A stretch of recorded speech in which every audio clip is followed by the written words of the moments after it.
एक गुलाम के घर पैदा हुआ इंपीरियल गार्ड केन लेटोर ने एक पागल सम्राट की रक्षा करते हुए जान दे दी थी जिसने शैतान के साथ समझौता किया था। अब सवाल यह उठता है कि क्या उसे उस शूरवीर के रूप में याद किया जाएगा जिसने आखिरी दम तक अपनी वफादारी नहीं छोड़ी, या शायद उसे समय की लहरों को न पढ़ पाने वाला एक मूर्ख हारा हुआ इंसान माना जाएगा। लेकिन आखिर में दोनों बातें उसे अच्छी नहीं लगती। सम्राट का इंपीरियल गार्ड केन लेटोर आखिरी समय में अपनी तलवार क्यों घुमा देता है? यह एक बहुत बड़ा सवाल है जो उसे परेशान करता है। विद्रोही नेता हेलो रेस्टन गुस्से में है और केन को मूर्ख कह रहा है। वह सोच रहा है कि केन को अपनी जान क्यों देनी पड़ी जबकि वह भाग सकता था। हेलो रेस्टन, जो अनाथ पैदा हुआ था, 29 साल अपनी मर्जी से जिया है और वह केन से पूछता है कि उसने ऐसी पसंद क्यों की। हेलो चिल्लाता है कि केन को लड़ना नहीं चाहिए था क्योंकि वह एक ड्यूकडम का युवा मालिक था और उसे भाग जाना चाहिए था। हेलो केन से आंखें खोलने को कहता है, उसे बास्टर्ड कहता है और उसे उठने के लिए कहता है जबकि केन बेहोश पड़ा है। हेलो केन को अपनी बाहों में लिए हुए है, उसे बार बार पुकार रहा है पर केन की आंखों में कोई भाव नहीं है। हेलो गुस्से में केन को सन ऑफ अ कहता है जो दिखाता है कि वह कितना परेशान है। अचानक सब कुछ बदल जाता है और केन खुद को पानी के ऊपर चलता हुआ पाता है जो किसी अजीब जगह का संकेत देता है। केन सोचता है कि यह जगह कौन सी है और क्या वह मर चुका है क्योंकि चारों तरफ घूमते हुए चमकदार भंवर दिखाई दे रहे हैं। आगे बढ़ते हुए केन को एहसास होता है कि यह स्वतंत्रता है, पर यह वैसी नहीं है जैसी उसने सोची थी, यह उतनी खास नहीं है। केन उस हेलो आदमी को याद करता है जो इतना रो रहा था और उसे थोड़ा अजीब लगता है कि वह इतना भावुक हो रहा था। केन सोचता है कि हेलो अपना ध्यान रखेगा और अब वह इस आज़ादी का मज़ा लेने की सोचता है, पर तभी कुछ उसे चौंका देता है। केन को अचानक एक ऊर्जा महसूस होती है और वह चौकन्ना हो जाता है कि आखिर यह क्या हो रहा है। केन के शरीर से नीली बिजली की तरह ऊर्जा निकलनी शुरू हो जाती है जो उसके आसपास फैलती है। केन की आंखें चौड़ी हो जाती हैं और वह हैरान होकर पूछता है, हाँ।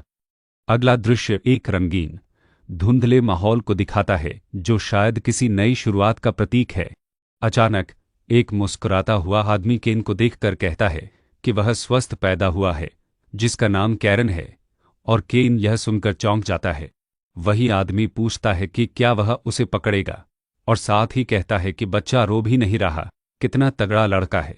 एक भारी भरकम बुजुर्ग व्यक्ति जो शायद दादा है आगे झुकता है और सोचता है कि यह सब क्या हो रहा है। बुजुर्ग व्यक्ति बच्चे को आशीर्वाद देते हुए कहता है, मजबूत और स्वस्थ बनो मेरे सबसे छोटे पोते। और केन को लगता है कि यह हेलो है जो अब बूढ़ा हो चुका है। बच्चा रोना शुरू कर देता है और बुजुर्ग व्यक्ति खुद से कहता है कि उसने शायद उसे रुला दिया, जिससे वह सोचता है कि यह क्या स्थिति है। बच्चा जोर जोर से रोने लगता है और सोचता है कि क्या वह हेलो का पोता बन गया है। इस सब के बीच केन को महसूस होता है कि वह वास्तव में हेलो रेस्टन का पोता बनकर पैदा हो गया है। वह सोचता है कि हेलो ने उसे हीरो बनाकर क्या गड़बड़ कर दी जबकि वह शांति से मरना चाहता था। फिर वह एक महल के सामने खड़ा होता है। एक प्रोफेसर इतिहास की किताब से बता रहा है कि शूरवीर केन लेटोर, जिसने 40 साल पहले दुष्ट सम्राट के साथ मृत्यु पाई, अब वफादारी का प्रतीक बन गया है। प्रोफेसर युवा मालिक से उसकी राय पूछता है और युवा मालिक उससे भी उसकी राय पूछता है। युवा मालिक कहता है कि शायद दादाजी ने अपने दोस्त का सम्मान वापस लाना चाहा होगा क्योंकि ड्यूक हेलो और लॉर्ड केन की दोस्ती सब जानते हैं। युवा मालिक पूछता है कि क्या प्रोफेसर सच में ऐसा मानता है, और फिर कहता है कि दादाजी को अपने मरे हुए दोस्त से नाराजगी है। 10 साल का कैरन रेस्टन, हेलो रेस्टन का तीसरा बेटा और काउंट पाले का इकलौता बच्चा, गुस्से में कहता है कि दादाजी इसीलिए उसके दोस्त का नाम चमका रहे हैं। प्रोफेसर हैरान है कि यह बच्चा क्या कह रहा है और कैरन समझाता है कि केन ने क्रांति में शामिल होने के बजाय मौत को चुना, जिसे दादाजी स्वीकार नहीं कर पा रहे। कैरन बताता है कि केन शांति से मरना चाहता था, न कि हीरो बनना। यह बात सुनकर प्रोफेसर हैरान होता है। प्रोफेसर कहता है कि रिकॉर्ड बताते हैं कि ड्यूक और केन का द्वंद्व बहुत जल्दी खत्म हो गया था, जो अब एक तर्कसंगत दावा बन सकता है अगर केन ने क्रांति की जगह मौत चुनी हो। प्रोफेसर सोचता है कि 10 साल का बच्चा इतनी गहरी बात कैसे समझ सकता है और अगर वह इस राय से सहमत हुआ तो उसे देशद्रोह का दोषी ठहराया जा सकता है। कैरन प्रोफेसर को चिढ़ाता है कि वह क्यों इतना घबराया हुआ है और कहता है कि वह सिर्फ मजाक कर रहा था। कैरन कहता है कि अब उसका नाम कैरन रेस्टन है और वह हेलो रेस्टन का सबसे छोटा पोता है जिसने स्थिति को समझ लिया है। कैरन मन ही मन कहता है कि वह बदमाश हेलो उसे हीरो क्यों बना रहा है और उसे बिना कहे समझना चाहिए था। वह उस आदमी के बारे में सोचता है जो उसके पिता पाले हैं और हेलो के सबसे छोटे बेटे हैं। कैरन अपने पिता से कहता है कि वह फिर से प्रार्थना कर रहे थे और क्या वह उसकी शक्ति जागृत होने की रस्म को लेकर चिंतित हैं। उसके पिता जवाब देते हैं कि वह इसलिए चिंतित हैं क्योंकि अपने दोनों भाइयों के विपरीत उन्होंने खुद जादू की शक्ति हासिल नहीं की थी। पिता बताते हैं कि वह डरते हैं कि कहीं उन्होंने यह बोझ अपने बेटे पर न डाल दिया हो, जिस पर कैरन कहता है कि वह उनके लिए सबसे अच्छे पिता हैं। पिता जवाब देते हैं कि वह भी उसे सबसे अच्छा बेटा मानते हैं और फिर उसे खाने के लिए चलने को कहते हैं। कैरन खाने के लिए मांस मांगता है और फिर उस जादू जागृत करने की रस्म के बारे में पूछता है। पिता बताते हैं कि यह परिवार की एक पुरानी रस्म है जो जन्मजात जादू की शक्ति को खोलती है। कैरन मजाक में पूछता है कि क्या जादू जन्म से मिलता है जैसे चांदी का चम्मच और कहता है कि उसे इससे कोई फर्क नहीं पड़ता। पिता समझाते हैं कि हर कोई जादू नहीं पा सकता और अगर पाया भी तो जरूरी नहीं कि वह परिवार का मुखिया बन सके, क्योंकि मुखिया को एक बड़ा रहस्य विरासत में मिलता है। कैरन पूछता है कि क्या वह रहस्य कोई बड़ा खजाना या कोई इच्छा पूरी करने वाली किताब है जिसमें उसे दिलचस्पी हो सकती है। पिता शायद हाँ में जवाब देते हैं और कैरन मजाक में कहता है कि वह किसी दूर जगह पर शांति से रहना चाहता है। पिता उसे चिढ़ाने के लिए डांटते हैं और कैरन कहता है कि जब वह मुखिया बनेगा तो वह रहस्य उसे जरूर बताएगा। कैरन अपने पिता को याद दिलाता है कि वह जादू जागृत करने की रस्म के बारे में चिंतित न हो क्योंकि वह बहुत पहले ही यह कर चुका है। कैरन उसे उत्साहित होकर दिखाता है कि यह उसकी पहली ट्रेन यात्रा है, जिसे देखकर उसके पिता खुश होते हैं। पिता बताते हैं कि ट्रेन बनाने में इस्तेमाल हुई टेक्नोलॉजी उनके समर्थन से संभव हुई, जिस पर उसकी माँ उसकी तारीफ करती है। पिता उसकी माँ की तारीफ सुनकर शर्माते हैं और कैरन कहता है कि उसके माता पिता सच्चे आदर्श हैं। कैरन चुप रह जाता है और फिर वह उस नीले पत्थर को देखता है जिसे उसने पहले पकड़ा था। रात में कैरन बिस्तर पर लेटा हुआ उस पत्थर को देख रहा है और जादू जागृत करने की रस्म के बारे में सोच रहा है। वह अपने पिता से कहता है कि उन्हें चिंता करने की जरूरत नहीं है। उसकी आंखें चमकने लगती हैं। वह कहता है कि उसने यह रस्म बहुत पहले ही पूरी कर ली है और नीचे के दृश्य में केन और हेलो को युद्ध की तैयारी करते दिखाया गया है। केन बताता है कि जादू जन्मजात होता है, लेकिन वह इस बात की परवाह नहीं करता और वह यह भी कहता है कि हर किसी को शक्ति नहीं मिलती। केन यह भी कहता है कि शक्ति मिलने से कोई परिवार का मुखिया नहीं बन जाता और मुखिया को एक बड़ा रहस्य मिलता है। हेलो पूछता है कि क्या वह रहस्य कोई खजाना है, जिस पर केन कहता है कि अगर ऐसा है तो उसे रुचि होगी। हेलो कहता है कि शायद थोड़ी बहुत रुचि हो सकती है और केन कहता है कि वह शांति से दूर रहना चाहता है। हेलो मजाक उड़ाता है और केन कहता है कि वह मुखिया बनने पर उसे रहस्य बताएगा और फिर अपनी मुट्ठी दिखाता है। केन कहता है ठीक है और फिर अपने दोस्त से वादा करता है कि वह मुखिया बनने पर उसे रहस्य बताएगा। अगले दृश्य में कैरन, जो शायद केन है, अपने कमरे में बैठा है और नीली ऊर्जा से घिरा हुआ है। वह शक्ति जागृत कर रहा है। वह चिल्लाता है कि उसने युगों पहले ही अपना जादू जागृत कर लिया था। दृश्य बदलकर एक शहर का आता है जहां एक शानदार ट्रेन खड़ी है और कैरन आश्चर्यचकित होकर ट्रेन को देखता है। उसकी माँ उससे पूछती है कि क्या वह हैरान है, जिस पर कैरन कहता है कि यह उसकी पहली ट्रेन यात्रा है। पिता बताते हैं कि ट्रेन की तकनीक उनके प्रायोजन से संभव हुई और माँ तारीफ करती है कि पिता भले ही जादूगर न हों, पर वे रेस्टन ड्यूकडम की 30% अर्थव्यवस्था संभालते हैं। कैरन अपने माता पिता को देखकर कहता है कि वे वाकई परफेक्ट पेरेंट्स हैं और माँ बाप दोनों खुश होते हैं। कैरन चुपचाप सोचते हुए ट्रेन में बैठता है और बाहर का मौसम अचानक तूफानी और अंधेरा हो जाता है। ट्रेन यात्रा जारी है और कैरन खिड़की से बाहर देख रहा है, जबकि उसकी माँ उसके पास किताब लिए खड़ी है। कैरन पूछता है हम, और फिर उसकी माँ उसे रेस्टन परिवार का मुख्य घर दिखाती है। बाहर एक विशाल महल जैसा घर दिखाई देता है, जिसे देखकर कैरन सोचता है कि यह रेस्टन परिवार का मुख्य घर है। वह अज़ूरा सी फोर्ट्रेस को भी देखता है और फिर कहता है, वहाँ वह है। वह हेलो रेस्टन को देखता है जो बड़े और प्रभावशाली दिख रहे हैं, और उसके नीचे एक लाल कपड़े पहना हुआ आदमी खड़ा है। कैरन कहता है तो, और फिर मुस्कुराते हुए सोचता है कि हेलो ने उसे इतिहास का एक बड़ा व्यक्ति बना दिया है। हेलो रेस्टन कैरन की तरफ देखकर थोड़ा परेशान होता है, जबकि कैरन मुस्कुराते हुए कहता है कि वह निश्चित रूप से इसका उल्टा बनेगा। कैरन ठान लेता है कि वह रेस्टन में सबसे बड़ा बेकार बनेगा, और उसके पिता उसे घूरते हैं। कैरन अपने पिता से कहता है कि वह उनकी परेशानियों को बेकार कर देगा, और वह अपने पिता के खिलाफ अपनी शक्ति का प्रदर्शन करता है। कैरन दृढ़ता से कहता है कि वह रेस्टन में सबसे बुरा कचरा बनेगा। अंत में वह हेलो को याद करता है और कहता है, मेरे लिए रुको हेलो। और फिर ट्रेन तेजी से आगे बढ़ती है। ट्रेन अंधेरे जंगल के बीच से तेजी से गुजर रही है। ट्रेन का डिब्बा तेजी से पटरी पर दौड़ रहा है, और नीचे कैप्शन में लिखा है कि उनका प्यारा सबसे छोटा पोता आ रहा है। एक तेज रफ्तार वाली ट्रेन स्टेशन पर रुकी, और किसी ने तीसरे यंग मास्टर के आने की सूचना दी। ट्रेन से उतरने के बाद एक शख्स ने हेनरिक से पूछा कि क्या वह ठीक है, और यह भी पूछा कि क्या उसे आए हुए 1 साल हो गया है। हेनरिक ने जवाब दिया कि ड्यूक की मेहरबानी से वह हमेशा ठीक रहता है। बातचीत के दौरान एक शख्स ने उन नाइट्स को पहचान लिया जो सीवेव नाइट से थे, और हैरान होते हुए पूछा कि क्या उन्होंने मैना के जागने की बात को नोटिस कर लिया है।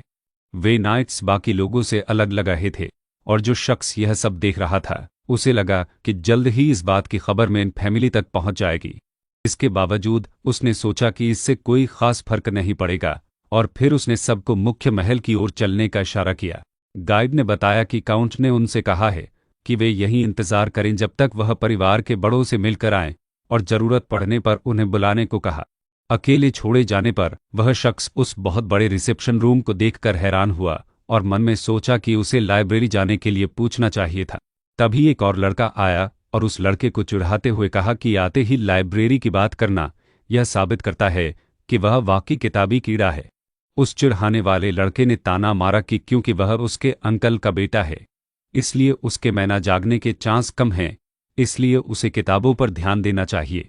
फिर उस चिढ़ाने वाले लड़के ने धमकाया कि अगर उसे आम लोगों की तरह ढेर सारा पैसा कमाना है तो उसे खूब पढ़ना होगा, बिल्कुल उसके पिता की तरह। यह सुनकर दूसरा लड़का गुस्से में आ गया और उसे मुकाबला करने की चुनौती दी, और कहा कि वह अपनी मैजिक पावर का थोड़ा सा इस्तेमाल करके उसे उसका अंजाम दिखाएगा। अचानक दूसरा लड़का खुद को खतरे में महसूस करते हुए चौंक गया, लेकिन पहले वाले लड़के ने हिम्मत दिखाते हुए कहा कि वह मुकाबला करने को तैयार है। पहले वाले लड़के ने कहा कि वह थोड़ा सा मैजिक पावर इस्तेमाल करके उसे एक झलक दिखाएगा, और फिर उसने किसी मैड डॉग के बारे में पूछा जो मेन हाउस में पल रहा है। यह सुनकर पहले वाले लड़के का चेहरा गुस्से से तमतमा गया, और उसे यकीन नहीं हुआ कि दूसरा लड़का मैना जगा चुका है। दूसरे लड़के ने हैरान होकर पूछा कि उसने मैना कब जगाया, क्योंकि उसके पिता ने तो कुछ नहीं बताया था, जिस पर पहले वाले लड़के ने मुस्कुराते हुए कहा कि उसके पिता को भी नहीं पता। फिर उसने कहा कि अब ज्यादा जरूरी बात यह है कि उनके पास एक समस्या है और घर में 2 मैड डॉग्स की जरूरत नहीं है। उसने ऐलान किया कि वह खुद वह भूमिका निभाएगा, और उसने पहले वाले लड़के से रास्ता छोड़ने को कहा क्योंकि अब उसे पीटने का समय आ गया है। पहला लड़का डर कर फुसफुसाया कि वह क्या कह रहा है, जबकि दूसरा लड़का अपनी पूरी शक्ति से उसे पीटने की धमकी दे रहा था। एक भयानक परछाई सी कृति के साथ उसने कहा कि अब पीटने का समय है, और उसके पीछे एक डरावनी आकृति दिखने लगी। पहला लड़का सहम कर बस करके रह गया। इसके बाद चैप्टर का टाइटल स्क्रीन दिखाई दी, जिसमें लिखा था फोर्ट्रेस में एक पागल कुत्ता पल रहा है। दृश्य बदलकर एक भव्य कमरे में जाता है जहां कुछ बड़े लोग बातें कर रहे हैं, और उनमें से एक ने पुष्टि की कि 3 नाइट कैप्टन्स ने मैना के जागने की बात मान जी है। एक शख्स ने दुख जताया कि मैना जागने के बाद भी मैन फैमिली को खबर नहीं दी गई, और उसने रैफले रेस्टन से पूछा कि वह क्या साजिश कर रहा है।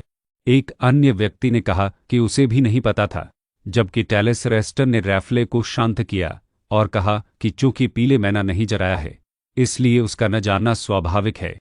टैलेस ने रैफले के अंदाज पर हंसते हुए उसे दयनीय बताया, जबकि रैफले चुपचाप खड़ा रहा। तभी एक नौकर भागता हुआ आया और चीफ बटलर से जल्दी आने को कहा, जबकि बाकी लोग शांत खड़े थे। चीफ बटलर ने पूछा कि क्या बात है, और नौकर घबराया हुआ जवाब देने की कोशिश करने लगा। बाकी लोग उत्सुकता से उस नौकर को देखने लगे। वह नौकर दूसरे यंग मास्टर का नाम लेकर चिल्लाया और एक मजबूत शख्स उसे देखने के लिए मुड़ा। एक और शख्स ने भाई को रोका, लेकिन पीले रंग के बालों वाले शख्स को देखकर बड़े शख्स का चेहरा गुस्से से तमतमा गया। बड़े शख्स का चेहरा गुस्से से लाल हो गया और वह चिल्लाने लगा। उसी वक्त पीले बालों वाला लड़का, जो पहले डर रहा था, अब उस पर झपटा। पीले बालों वाला लड़का उस पर हमला करने ही वाला था कि वह अचानक झुक गया और अपना परिचय देने लगा।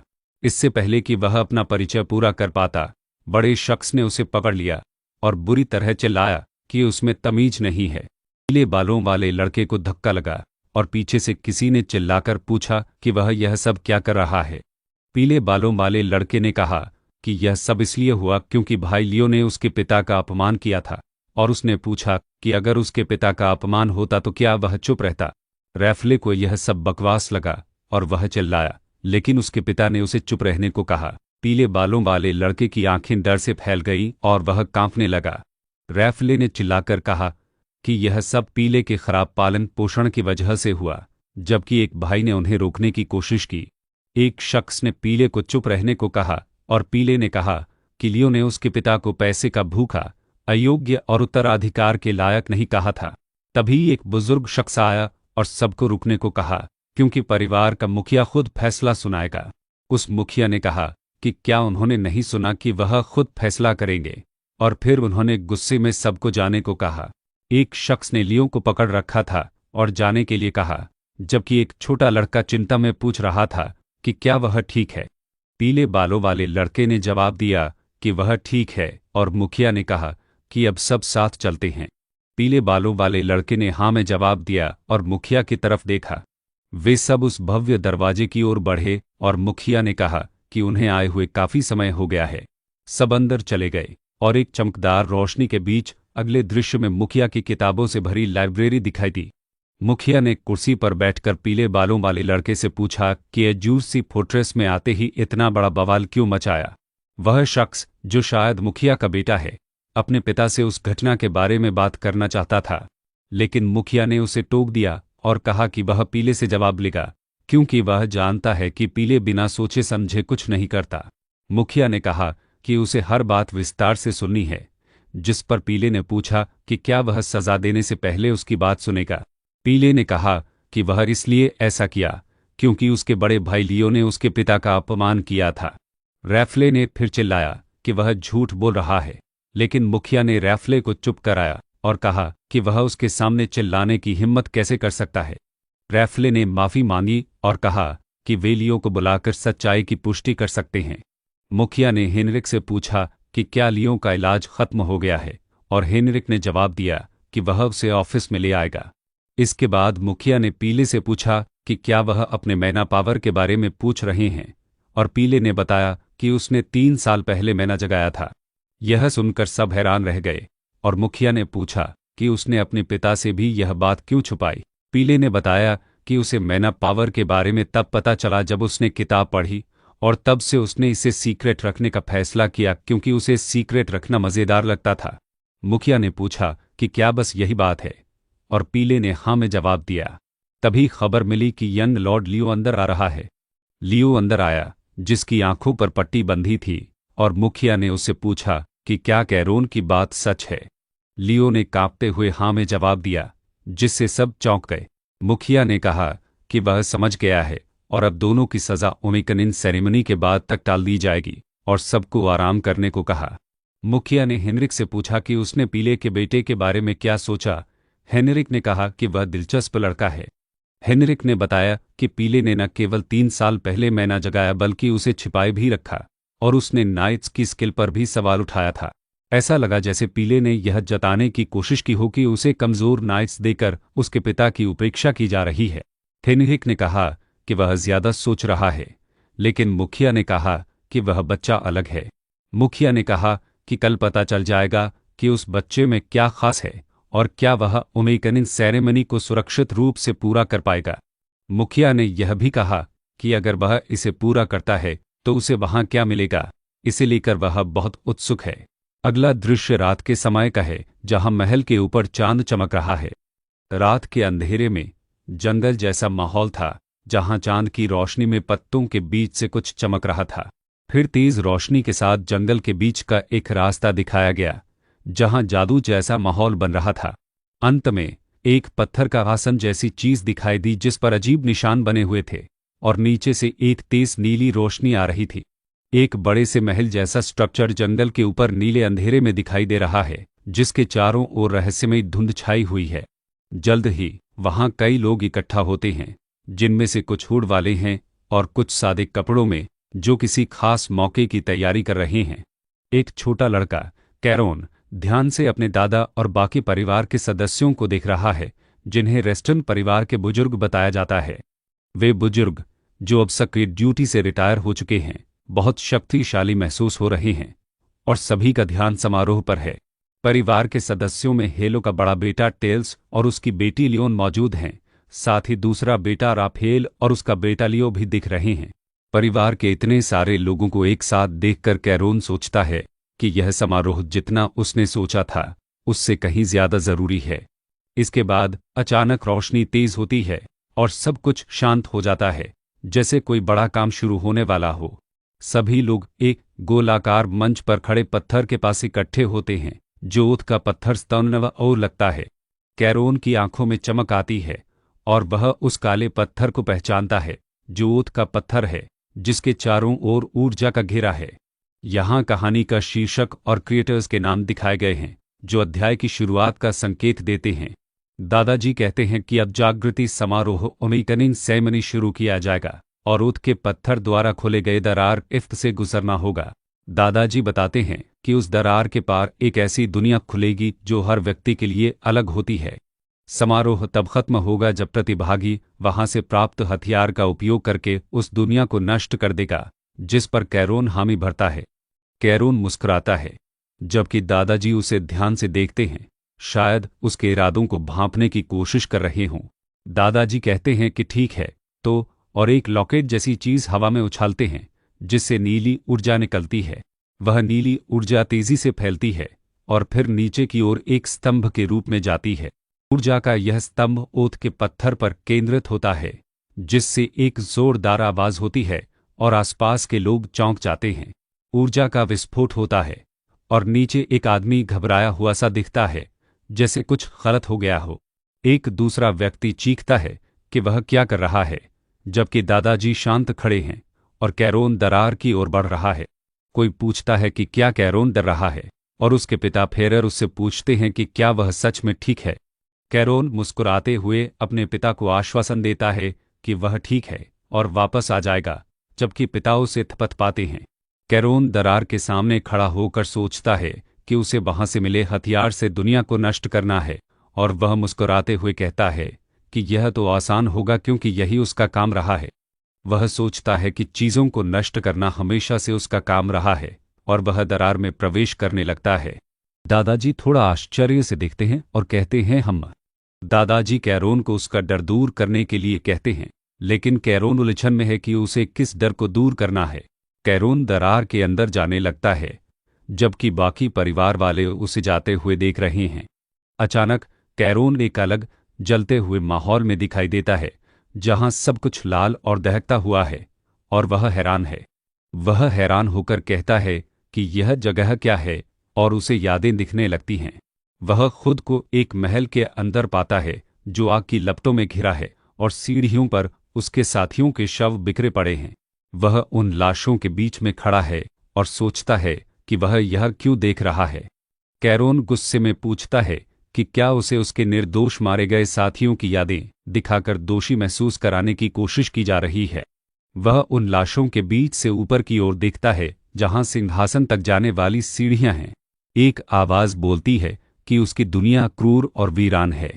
आवाज कैरोन को ब्लू वुल्व्स का बच्चा कहकर पुकारती है और कहती है कि संधि का समय आ गया है और वह अपने पूर्वज से किए वादे को पूरा करेगा। एक दरवाजा लाल रंग की आग से धधकता हुआ खुलता है, जिससे कैरोन कदम बढ़ाता है। कैरोन का जूता उस खून और राख से सनी जमीन पर पड़ता है और वह पूछता है, तुम? वह डरकर पूछता है, एक दानव। आवाज कहती है कि उसके खून में बहने वाली चीज को कोई मामूली दानव भ्रष्ट नहीं कर सकता। और उसे अपना डर दूर करके सिंहासन पर बैठना होगा। कैरोन उस चमकते लाल द्वार की ओर बढ़ता है और सोचता है कि उसे जो चाहिए वह वही है।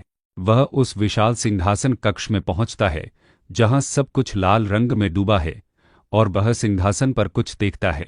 वह याद करता है कि सम्राट ने इस सिंहासन को बचाने के लिए दानव से सौदा किया था, और उसे यह जानकर दुख होता है कि उसके साथी इसी वजह से मारे गए। कैरोन को लगता है जैसे वह अपने साथियों के शवों पर चल रहा है। तभी आवाज उसे संबोधित करती है। आवाज उसे कोल्ड नॉर्थ सी का आशीर्वाद प्राप्त बच्चा कहती है और ब्लू कबीले की ओर से उसका स्वागत करती है, भले ही उसकी आत्मा भटक गई हो। आवाज उसे बताती है कि उसका हथियार तैयार है, जो एक दानवीय तलवार है जिसे सम्राट ने उसे दिया था। आवाज कैरोन से कहती है कि वह अपनी माना तलवार में डाले, लेकिन कैरोन घबराकर पूछता है कि वह दानवीय तलवार है जो उपयोगकर्ता की आत्मा खा जाती है। आवाज उसे समझाती है कि दादाजी ने तलवार के अंदर की बुराई खत्म कर दी है, और जो वह देख रहा है वह सिर्फ दानव द्वारा बनाया गया एक भ्रम है। आवाज उसे अपनी तलवार को जगाने के लिए कहती है, क्योंकि केवल वही उसे जगा सकता है। कैरोन पूछता है कि क्या तलवार को छूना सुरक्षित है, और वह अपने पिछले रूप के बारे में सोचता है जिसने सम्राट के आदेशों का पालन करते हुए कई जानें ली थी। दादाजी की आवाज उसे फिर से अपना डर दूर करने के लिए कहती है, और कैरोन समझ जाता है कि असली मकसद हथियार पाना नहीं है। कैरोन महसूस करता है कि हेलो शायद दादाजी असामान्य रूप से दयालु हो रहे हैं, और जागृति समारोह का असली मकसद उसके डर के स्रोत को दूर करना है। वह सोचता है कि उसे एज़्योर क्लैरिटी आरक्लाइती मिली है, जो उसके पूर्वज रायल की तलवार थी। वह सोचता है कि दादाजी की तलवार भी पूर्वज की थी, लेकिन यह तलवार इतिहास में इसलिए दर्ज नहीं हुई क्योंकि इसकी शक्ति परिवार की शक्ति से बहुत अलग है। कैरोन को तलवार के अंदर की माना से दर्द महसूस होता है, क्योंकि वह उसके शरीर में समा रही है। वह महसूस करता है कि शरीर में माना और भी तेज हो गई है, और वह मानता है कि एज़्योर माना अद्भुत है। कैरोन पूछता है कि इस तलवार का असली नाम क्या है, वह तलवार जिसने अनगिनत राक्षसों को मारा और उनकी शक्ति को खा लिया। आवाज बताती है कि यह तलवार उत्तर के गहरे समुद्र से पैदा हुई थी, और इसका असली नाम एग्जीक्यूशन स्वॉर्ड गिलोटिन है। गिलोटिन, जो गहरे समुद्र के अंधेरे जैसी दिखती है, उसके भाग्य के लिए एकदम सही है। और कैरोन उस आवाज से पूछता है कि वह कौन है। वह आवाज खुद को ब्लू कबीले का हिस्सा और कैरोन का संरक्षक ड्रैगन बताती है, और कैरोन पूछता है कि वह यहाँ से कैसे निकलेगा। संरक्षक ड्रैगन उसे बताता है कि उसे यह पता होना चाहिए, और कैरोन उत्साहित होकर कहता है कि उसे यह कोशिश जरूर करनी है। कैरोन अपने पिता से माफी मांगता है, यह मानते हुए कि उसे उस रास्ते पर चलते देखना उनके लिए मुश्किल होगा जो उसने पहले कभी नहीं चुना था। अचानक बाहर से चीखें सुनाई देती हैं कि ओत का पत्थर टूट रहा है, और दादाजी घबरा जाते हैं। बाहर की दुनिया में पत्थर टूट रहा है और लोग डरकर पीछे हट रहे हैं, जबकि कैरोन अंदर तलवार की नीली ऊर्जा में घिरा हुआ है। कैरोन हैरान होकर देखता है कि पत्थर क्यों टूट रहा है। दादाजी और बाकी लोग सदमे में हैं, और कैरोन तलवार को निहार रहा है। कैरोन को तलवार की शक्ति का अनुभव होता है, और वह कहता है, मैं सच में वापस आ गया है ना। कैरोन मुस्कुराता है और पूछता है कि ओत का पत्थर कहाँ गया, जबकि उसके आसपास के लोग सदमे में हैं। कैरोन ने चारों तरफ देखा और हैरान होकर सोचा कि क्या शपथ का पत्थर टूट गया है। वहां खड़े बाकी लोग भी शपथ के पत्थर के टूटे हुए टुकड़ों को देखकर चौंक गए थे। एक आदमी चिल्लाया कि कैरोन ने यह क्या कर दिया, शपथ का पत्थर तोड़ डाला। तभी कैरोन ने अपने दादाजी को देखा और उन्हें देखकर आवाज लगाई, और बाकी लोग भी हैरान रह गए। दादाजी उस तलवार को देखकर समझ गए कि यह कोई आम हथियार नहीं है। कैरोन ने गर्व से उस तलवार को ऊपर उठाया और बताया कि यह उनके पूर्वज रॉयल रेस्टन का बेहेडिंग स्वॉर्ड द गिलोटिन है। दादाजी सोचते हैं कि यह हथियार तो परिवार के इतिहास से भी मिटा दिया गया था, जो सिर्फ परिवार के मुखिया और बुजुर्गों को मौखिक रूप से बताया जाता था। दादाजी सोचने लगे कि आखिर यह तलवार अचानक अब क्यों दिखाई दी, शायद किसी बड़े बदलाव का समय आ गया है। दादाजी ने कैरोन से पूछा कि क्या उसे उस तलवार से डर नहीं लग रहा है। कैरोन चुप रहा और फिर हाँ में जवाब दिया। दादाजी ने कैरोन की बात मान ली और कहा कि वह समझ गए। दादाजी को याद आया कि यह सब बहुत पहले की बात है। दादाजी ने बताया कि उनके पूर्वज जो ब्लू ड्रैगन के साथ मिलकर दुनिया के अंत से आने वाले राक्षसों को खत्म करने का वादा कदनंत पूरा नहीं कर पाए थे। वहां एक गहरा नीला और बर्फीला माहौल दिखाई देता है जहां कुछ हवा में उड़ रहा है। पूर्वजों ने भविष्य के लिए शपथ के सबूत के तौर पर स्टोन ऑफ ओथ शपथ का पत्थर पीछे छोड़ा था। यह पत्थर उस व्यक्ति के आने का इंतजार कर रहा था जो उस शपथ को पूरा करे। और दादाजी कारोन को देखकर सोचते हैं कि क्या कारोन ही वह व्यक्ति है। दादाजी ने कारोन से पूछा कि क्या इसका मतलब यह है कि वह उस वादे को पूरा करने वाला है। कारोन ने जवाब में अपना हाथ उठाया और दादाजी ने घोषणा की कि कारोन पेल का बेटा एज्योर सी फोर्ट्रेस का सही सदस्य है। दादाजी ने आगे कहा कि कारोन गिलोटीन द्वारा चुना गया सीधा वंशज है और स्पिरिट सी स्टाइल विरासत में पाने लायक है, जिसे सुनकर दूसरे लोग हैरान रह गए। तभी दो अन्य पुरुष आपस में फुसफुसाते हैं कि भला ऐसे लड़के को स्पिरिट सी स्टाइल कैसे मिल सकता है, और उनमें से एक सोचता है द गिलोटीन। हा। पेल कारोन के पिता अपने बेटे कारोन से पूछते हैं कि क्या उसे कहीं चोट तो नहीं लगी है। पेल ने कहा कि उन्हें लगा था कि वे परिवार के हर विरासत में मिले हथियार को जानते हैं, पर उन्होंने कभी इस तलवार के बारे में नहीं सुना था। पेल ने महसूस किया कि सिर्फ उस तलवार को देखने से ही उनकी रीढ़ की हड्डी में सिहरन दौड़ रही थी। किसी ने कहा कि पेल, तुम्हारा बेटा ऐसे रास्ते पर चल रहा है जिस पर तुम कभी नहीं चले, लेकिन पेल ने कहा कि वह अपने बेटे की वजह से उत्तराधिकार के मामले को बिगड़ने नहीं देंगे। दादाजी ने कहा कि जागृति समारोह खत्म हो गया है और अब वापस चलना चाहिए। एक लड़का दूसरे आदमी को भाई कहकर रोकने की कोशिश करता है, जबकि दादाजी और बाकी लोग जाने लगते हैं। एक आदमी दूसरे से पूछता है कि क्या वह बस खड़े होकर तमाशा देखेगा, जिस पर दूसरा कहता है कि लगता है उन्हें जल्द ही अकेले में बात करनी पड़ेगी। वह व्यक्ति सोचता है कि क्या लालच से भरा कोई भी इंसान अब संकट महसूस कर रहा होगा, और फिर अपने भाई से पूछता है कि क्या उसे गिलोटीन नामक तलवार के बारे में पता था। भाई जवाब देता है कि वह इस स्थिति को समझ नहीं पा रहा है, खासकर इसलिए कि यह पेल के बेटे के साथ हो रहा है। कारोन के पिता पेल ने कहा कि अभी लड़ने का समय नहीं है। दूसरे भाई ने पूछा कि क्या वह अकेला रहने में सच में ठीक है, जबकि पेल का बेटा कारोन शांत दिख रहा था। पेल के भाई ने कहा कि पिता के यहाँ होने पर उसके दो भाइयों के कुछ गलत करने की हिम्मत नहीं होगी, क्योंकि एज्योर सी फोर्ट्रेस बाहरी खतरों से सुरक्षित है, लेकिन उनके मन में आंतरिक खतरों का डर था, और कारोन वहां से जाने लगता है। यह चैप्टर का टाइटल पेज था, जो अब खत्म होता है। कारोन अपने पिता से पूछते हैं कि क्या वह सच में अकेले ठीक रहेंगे, और पिता जवाब देते हैं कि हाँ, क्योंकि एज्योर सी फोर्ट्रेस से ज्यादा सुरक्षित जगह और कहाँ होगी। पिता ने कहा कि यह बाहरी खतरों से सुरक्षित है, लेकिन उन्हें आंतरिक खतरों की चिंता है। पिता ने कारोन के सिर पर हाथ फेरा और कहा कि पिता के रहते हुए उसके दो भाइयों के कुछ गलत करने की हिम्मत नहीं होगी। कारोन के पिता पीछे खड़े अपने दो भाइयों की तरफ देखते हैं जो उसके साथ खड़े हैं। तभी एक बुजुर्ग व्यक्ति 3 आदि यंग मास्टर से बात करने के लिए कहता है। वह बताता है कि यंग लॉर्ड कारोन के लिए स्पिरिट सी स्टाइल विरासत का कार्य लेडी सबीना को सौंपा गया है। कारोन खुश होकर कहता है, ओह आंटी, अगर सबीना है तो मैं और भी निश्चिंत हो सकता हूँ। और फिर पूछता है कि सबीना कौन है। उसे बताया जाता है कि सबीना रेस्टोन हलों की बहन है, जिसे सबीना की तरह ही कुशल मास्टर माना जाता था। कारोन याद करता है कि सबीना को व्हाइट वुल्फ कहा जाता था, और उसके पिता कहते हैं कि उसकी आंटी उसे बहुत प्यार करती थी, इसलिए कारोन को उसका अनादर नहीं करना चाहिए। कारोन जवाब देता है कि वह अपना सर्वश्रेष्ठ प्रदर्शन करेगा, और फिर उसे मुखिया की ओर से एक संदेश मिलता है। संदेश यह था कि मुखिया ने एज्योर सी फोर्ट्रेस में कारोन के लिए एक निवास तैयार करवाया है ताकि वह कभी भी आ जा सके। कारोन यह सुनकर थोड़ा हैरान होता है और कहता है, ऐसा है क्या पिता? कारोन हेनरिक को धन्यवाद देता है कि अब वह बिना चिंता के जा सकता है। हेनरिक कारोन को शुभकामनाएं देता है और कहता है कि अगर मदद चाहिए तो उसे बुला सकता है, जबकि कारोन अपनी आंटी नानी से मिलने के लिए निकलता है। कारोन जाते हुए कहता है कि उसे आंटी नानी को इंतजार नहीं कराना चाहिए। ट्रेन एज्योर सी फोर्ट्रेस के गेट से गुजरती हुई दिखाई देती है। कारोन अपने साथ कुछ गार्डों को लेकर सीढ़ियों से नीचे उतरता है, जबकि एक व्यक्ति उसे देख रहा होता है और कहता है, चलो लेडी सबीना इंतजार कर रही हैं।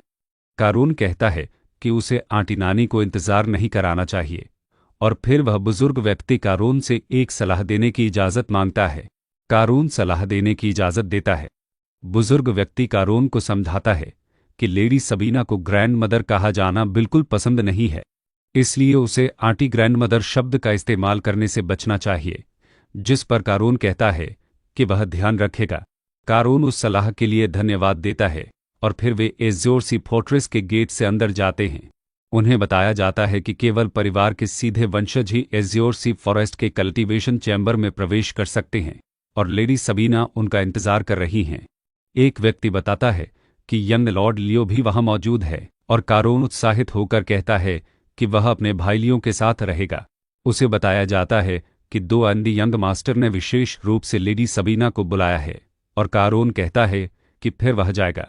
कारून अंदर जाने के लिए दौड़ता है। वह व्यक्ति कारून को जाते हुए देखता है और सोचता है हेम और कहता है कि अब थोड़ी चहल पहल बढ़ेगी। कारून उस कल्टीवेशन चेंबर के दरवाजे पर पहुंचता है जहां से जोरदार नीली जादुई ऊर्जा निकल रही होती है। कारून महसूस करता है कि दरवाजे के बाहर से ही बहुत ज्यादा जादुई शक्ति आ रही है। कोई उससे पूछता है कि वह बाहर क्यों खड़ा है और अंदर क्यों नहीं जा रहा है। कारून दरवाजा खोलकर सम्मानपूर्वक कहता है कि पेल का बेटा कारून रेस्टोन आपको सलाम करता है। कारून को देखकर लेडी सबीना हैरान होती हैं। लेडी सबीना पूछती हैं कि क्या कारून को देखकर उसे हैरानी हुई कि वह वैसी नहीं दिखती जैसी उसने सोची थी। लेडी सबीना कारून रेस्टोन पेल के बेटे का स्वागत करती हैं और सोचती हैं कि पेल की उसकी बेटी को देखकर कितना समय बीत गया है। वह सोचती है कि क्या सबीना ने अपनी बॉडी को मैजिक पावर से फिर से बनाया है और फिर खुद को यकीन दिलाती है कि ऐसा होना असंभव है। वह सोचती है कि वह 8 स्टार नाइट के स्तर पर है। यह दृश्य बस एक खत्म होता हुआ आभास देता है। अंदर एक महिला कैरन से पूछती है कि वह बस खड़ा क्यों है और उसे पैर मोड़कर बैठने के लिए कहती है। वह कैरन को लियो के बगल में बैठने के लिए कहती है और बताती है कि उन्हें अक्सर एक दूसरे को देखना पड़ेगा, जिस पर लियो थोड़ा हैरान होता है। वह कैरन से भाई बनकर साथ रहने की बात कहती है, पर कैरन थोड़ा घबराया हुआ लगता है।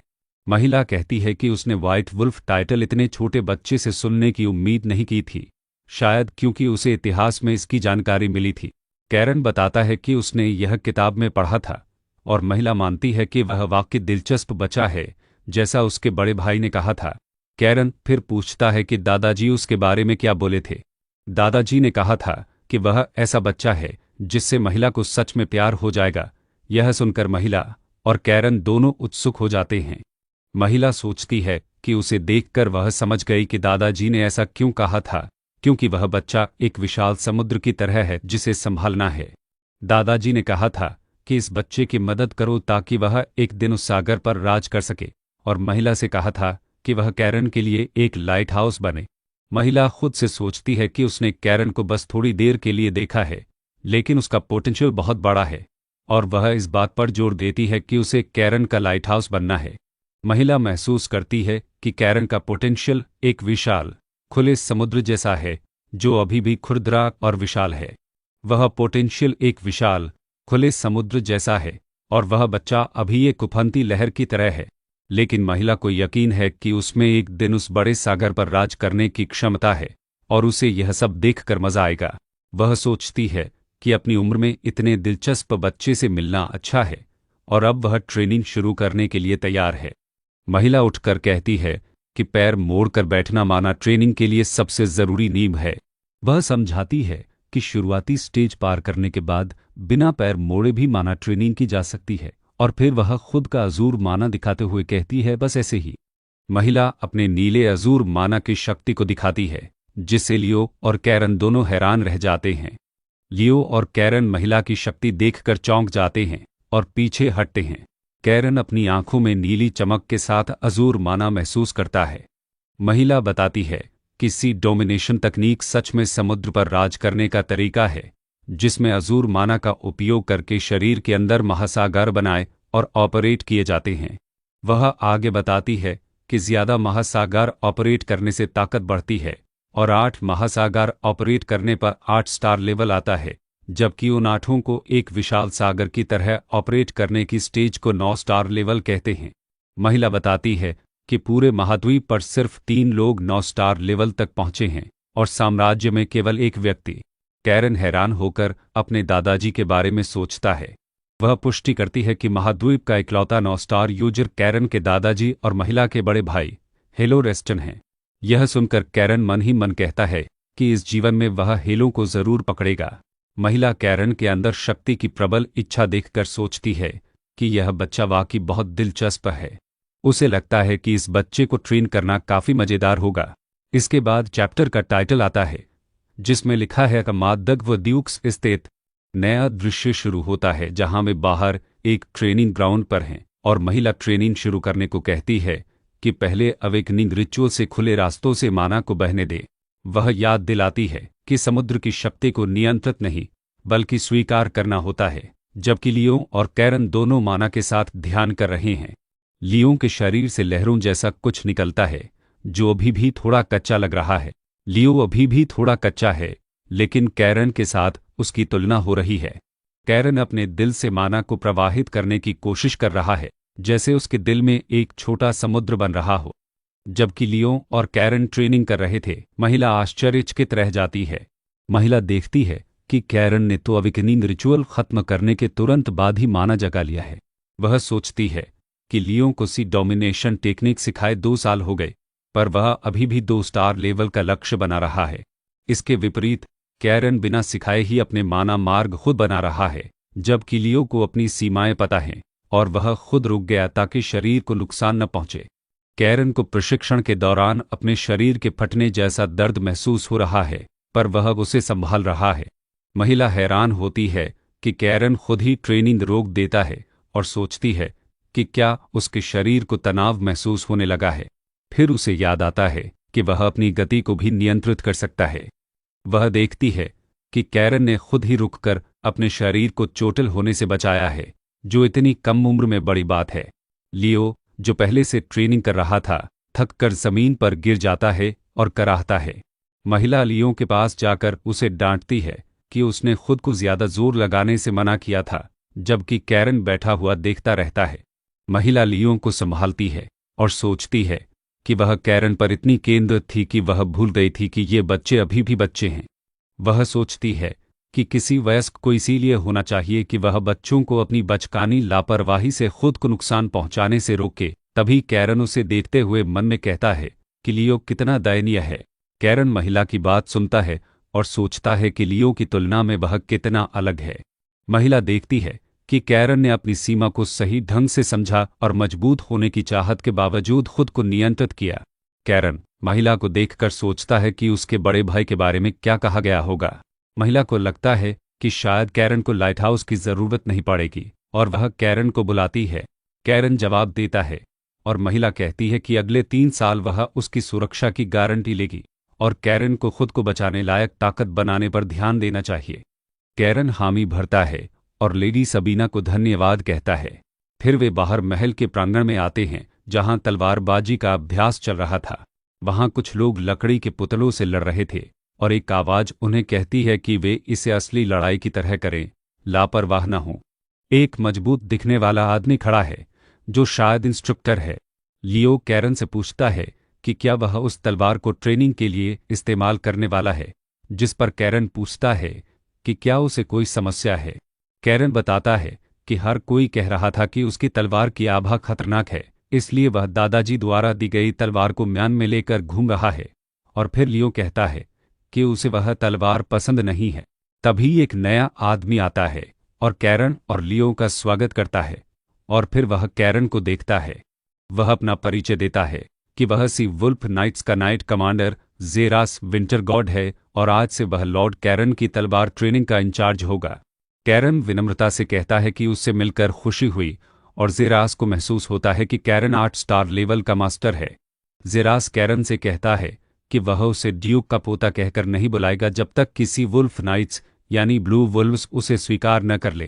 कैरन कहता है कि उसे इससे कोई फर्क नहीं पड़ता, बल्कि यह उसके लिए ज्यादा आरामदायक है। कैरन आगे कहता है कि वह जानता है कि रेस्टन परिवार में ब्लू वुल्व्स का सम्मान कौशल से कमाना परंपरा है। जेरास इस प्रतिक्रिया से प्रभावित होता है क्योंकि ज्यादातर लोग नाराजगी दिखाते हैं और वह याद करता है कि लियो भी ऐसा ही था। उसे लगता है कि शायद एक काबिल उत्तराधिकारी आखिरकार आ गया है। लियो हैरान होकर पूछता है कि ज़ेरास उसकी तरफ क्यों देख रहा है, जबकि ज़ेरास सोचता है कि एक काबिल उत्तराधिकारी आ गया है। ज़ेरास सोचता है कि आखिरकार। कैरन अचानक एक भयानक मुस्कान के साथ कहता है कि आखिर में वे सब उसके सामने सिर झुकाएंगे, जिससे ज़ेरास और लियो दोनों चौंक जाते हैं। ज़ेरास हैरानी से सोचता है कि कहीं इससे भी ज्यादा बड़ा बदमाश तो नहीं आ गया है।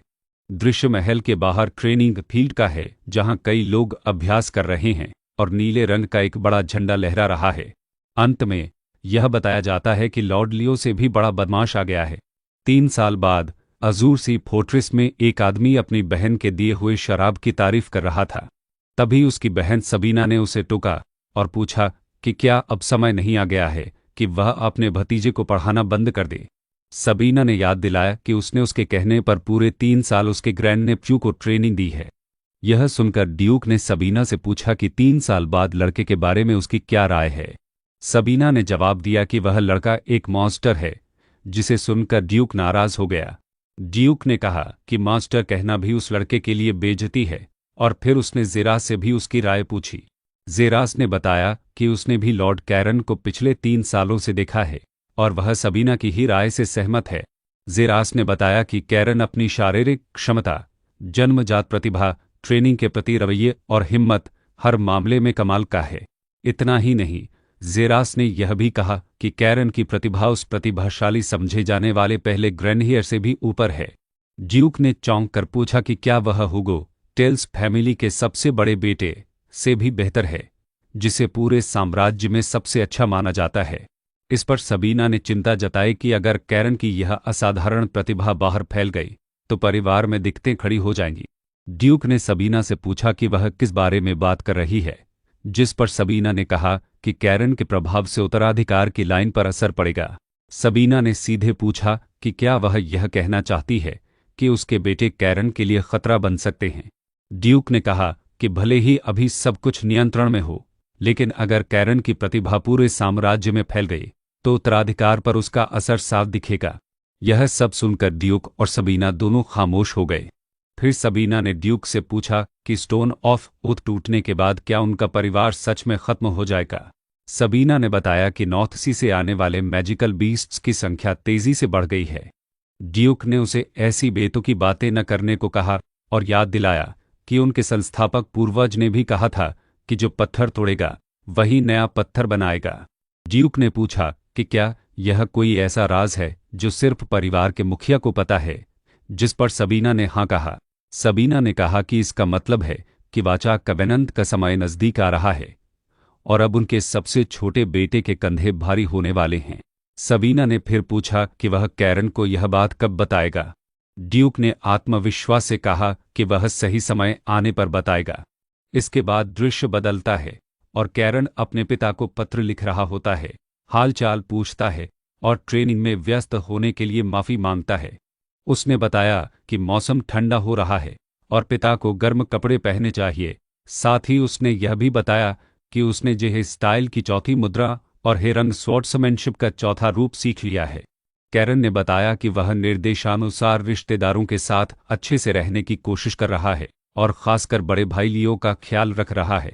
आखिर में उसने अपने भत्ते अलाउंस के खत्म होने की बात कही और पैसे भेजने के लिए कहा।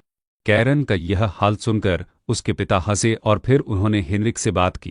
पिता ने हेनरिक को बताया कि उन्हें याद है कि जब उन्होंने कैरन को 3 साल पहले अजूर सी फोर्ट्रेस छोड़ा था तब वे कितने चिंतित थे। उन्होंने आगे कहा कि कैरन इतनी जल्दी वहां के माहौल में ढल जाएगा, इसकी उम्मीद नहीं थी, और अब कैरन की वजह से फोर्ट्रेस कभी शांत नहीं रहता।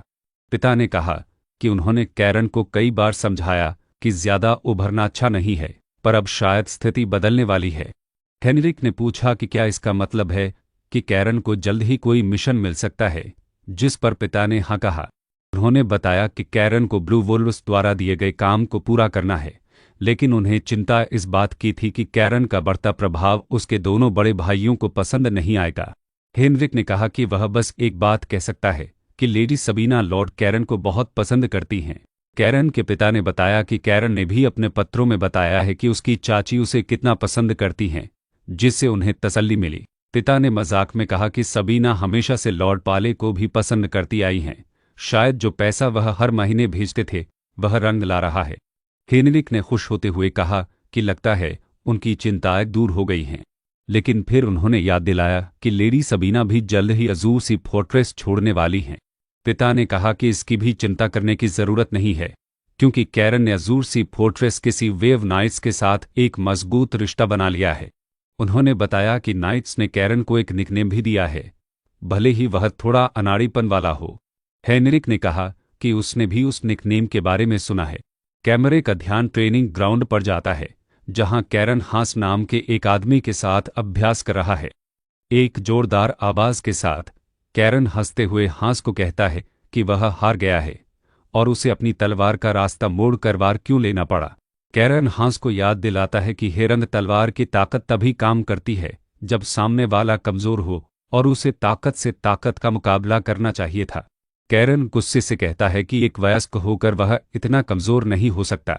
इस पर घायल हांस कहता है कि कैरन ही इकलौता है जो उसकी ताकत पर टिप्पणी करता है, और वह वैसे भी घायल है। कैरन कहता है कि वह बस की ईमानदारी दिखा रहा है क्योंकि यह वह खुद है और वह अब बिना जादू के उससे लड़ना मुश्किल पाता है।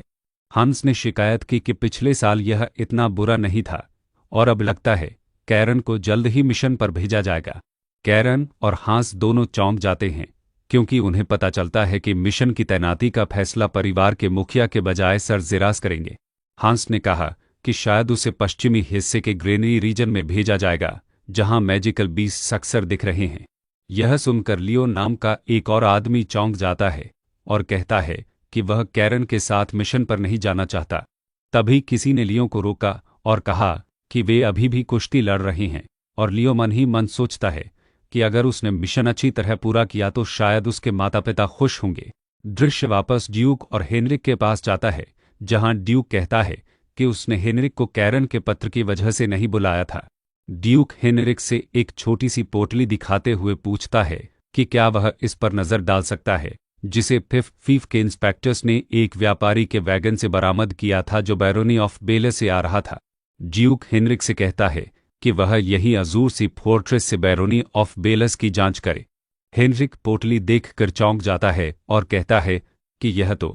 ड्यूक पुष्टि करता है कि यह कोकीन है, जो एक नशीला पदार्थ है। ड्यूक हेनरिक से कहता है कि उसे बैरोनी ऑफ बेलस की जांच करनी होगी। हेनरिक चुपचाप सब देखता है और फिर रात का दृश्य आता है जहां एक ट्रेन स्टेशन पर खड़ी है। हेनरिक ट्रेन से उतरकर पूछता है कि क्या यह वही जगह है।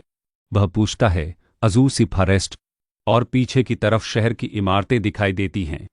रात का समय था और चांद की तेज रोशनी पहाड़ों और नीचे बसे महल पर पड़ रही थी। महल के पास एक आदमी मशाल लेकर चलता हुआ दिखाई दिया, जैसे वह किसी का इंतजार कर रहा हो। वहां आग के पास एक नौजवान छिपा हुआ था जो उस आदमी को ध्यान से देख रहा था। वह नौजवान, जिसका नाम शायद कारोन वेस्टन था, अपनी चोरी की हुई शराब की बोतल पकड़े हुए था और उसे सिरस के संग्रह से छेड़छाड़ करने में मजा आ रहा था। उसने सोचा कि भले ही वह अभी एक बच्चे के शरीर में है और उसे पहले मिली शराब का स्वाद वह भूला नहीं है। अभी उस नौजवान ने ऊपर देखा और दो आदमियों को देखा, जिनमें से एक ने पूछा कि यह नया चेहरा कौन है। एक आदमी ने पूछा कि क्या ड्यूक रेस्टन सच में गायब हैं क्योंकि मामला अर्जेंट है। दूसरे आदमी ने जवाब दिया कि ड्यूक सम्राट से मिलने राजधानी गए हैं और अब नाइट कमांडर ही उनकी जगह काम संभाल रहे हैं। और तभी उन्होंने कारून को देखकर अरे यंग ड्यूक कहा। उन्हें देखकर पूछा गया कि इतनी रात को क्या काम है, जिस पर कारून ने बताया कि यह बेलस हाउस के बैरन रोहन हैं, जिनका च्योंगहेसोंग के संबंध में एक जरूरी अनुरोध है। कारून के आने पर बैरन रोहन ने उसे पहचाना कि वह तीसरे राजकुमार का बेटा है, जिसे उत्तराधिकार से बाहर कर दिया गया था, और सुना है कि उसने जादू सीख लिया है और मुख्य घर में ट्रेनिंग ले रहा है। बैरन रोहन ने कारून से मिलना सम्मान की बात बताई और कारून ने कहा कि वह उनकी बात सुनेगा। लेकिन दूसरे आदमी ने पूछा कि क्या उन्हें नाइट कमांडर को न भेजकर सीधे कारून को बुलाना ठीक था। एक आदमी हैरान हुआ कि क्या किसी बच्चे का शराब की बोतल लेकर घूमना ठीक है, जबकि दूसरा तर्क दे रहा था कि चूंकि वह खुद आया है, मतलब मामला वाकई जरूरी है, इसलिए एक रईस का उसे मिलना उचित है। कारून ने कहा कि वह सिर जिरास को अलग से सूचित कर देगा, और बैरन रोहन ने कहा कि ठीक है, समझ गए। एक आदमी ने मन ही मन सोचा कि यह बच्चा सिर्फ साधारण परेशानी खड़ा करने वाला नहीं है, जो इतनी कम उम्र में राजनीतिक निर्णय ले रहा है।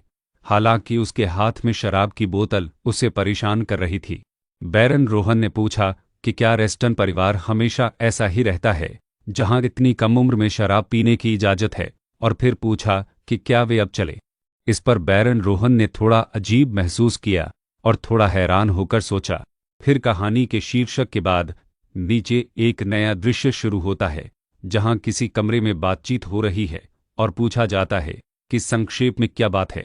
बातचीत का सार यह था कि समस्या पूर्वी पहाड़ों में बसे डाकुओं के समूह की है, जैसा कि बैरन रोहन ने पूछा।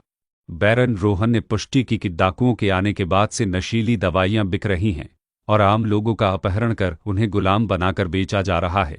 कारून ने पूछा कि क्या बेलस बैरनी एक गरीब जमीन है जिसमें कोई खास उपज नहीं है, जिस पर रोहन ने हाँ कहा और बताया कि 1 साल से उनकी सेना नहीं है, इसलिए वे जवाब नहीं दे पाए। रोहन ने बताया कि अपने पिता की सहन शक्ति से बाहर जाकर उन्होंने बचे हुए सिपाहियों के साथ डाकुओं पर हमला किया, लेकिन भारी नुकसान हुआ और उनके पिता उस लड़ाई में घायल होकर बिस्तर पर हैं। रोहन ने अपनी अक्षमता पर दुख व्यक्त किया कि उसके पिता और उसकी जमीन के लोग पीड़ित हो सकते हैं। तभी कारोन ने गुस्से में कहा कि ऐसे कुत्तों को फाड़कर मार देना चाहिए। कारोन ने कहा कि कुछ बातें समझ में नहीं आ रही थी, क्योंकि कमजोर सेना होने के बावजूद डाकू एक नियमित सेना का सामना कर रहे थे। जिस पर कारोन ने शराब का एक और घूंट लिया।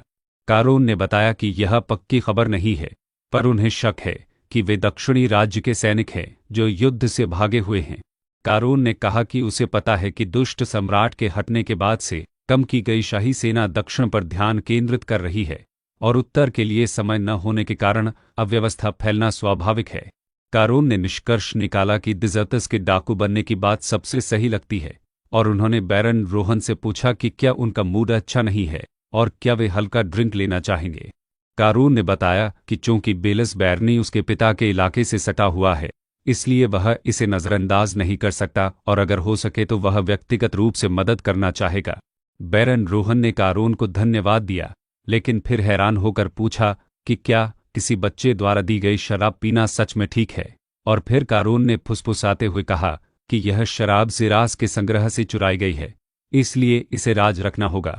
बैरन रोहन ने आश्चर्य से पूछा कि क्या यह वही सिर ज़ेरास है जो हाईरैंक नाइट्स का कमांडर है। जिस पर कारोन ने पलटकर पूछा कि क्या उन्होंने शराब छूना बंद करने का वादा किया था।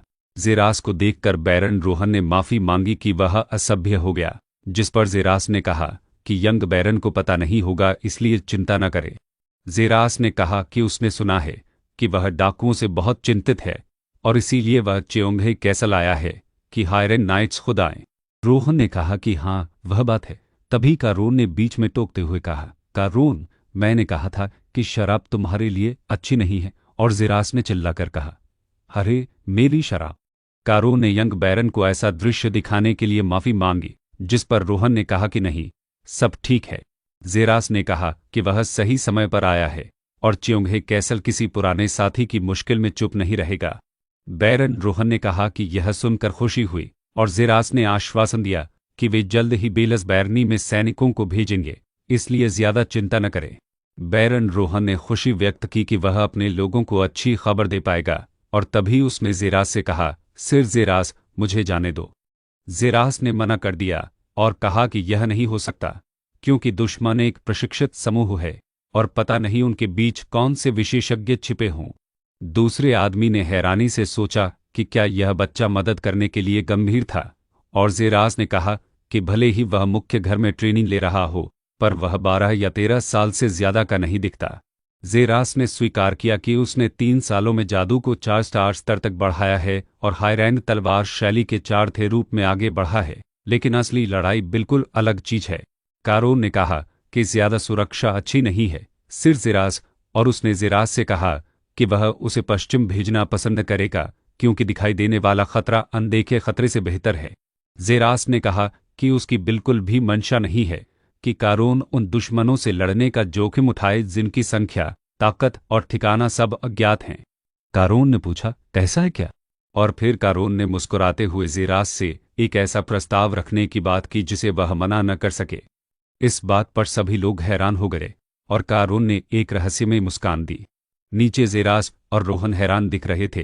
तभी एक जोरदार प्रभाव की आवाज के साथ माहौल बदल गया। अगले दृश्य में एक लड़का उदास चेहरे के साथ दिखाई देता है और कहता है, मैं क्यों? एक दूसरा लड़का खुश होकर पूछता है, अरे भाई, क्या यह रोमांचक नहीं है? और फिर कहता है, यह हमारा पहला मिशन है। नीचे जेरास सोचते हैं, हम धोखा खा गए, और उन्हें ध्यान आता है कि लेडी सबीना को आगे करना शायद अच्छी बात है, क्योंकि इसका मतलब है कि एक भरोसेमंद अभिभावक उनके साथ जा रहा है। उन्हें याद आया कि वह भी अपने पहले मिशन को लेकर उत्साहित थे, और चूंकि उसने इस शर्त पर स्वीकार किया कि लॉर्ड लियो साथ जाएगा, इसका मतलब है कि वह उनके प्रशिक्षण के परिणामों से संतुष्ट है। वहां लेडी सबीना खड़ी थी, जिन्हें द लेजेंडरी व्हाइट एम्प्रेस कहा जाता था, और एक आदमी सोच रहा था कि क्या सिर्फ 2 बच्चों को भेजना ठीक है। उसे चिंता थी कि अगर ड्यूक ऑफ हेलो के पोते को कुछ हो गया तो उनके घर को जिम्मेदार ठहराया जाएगा। लेडी सबीना ने जेरास को आश्वासन दिया कि वह चिंता न करे, क्योंकि लेडी सबीना साथ होने से युवा ड्यूकों को कुछ नहीं होगा।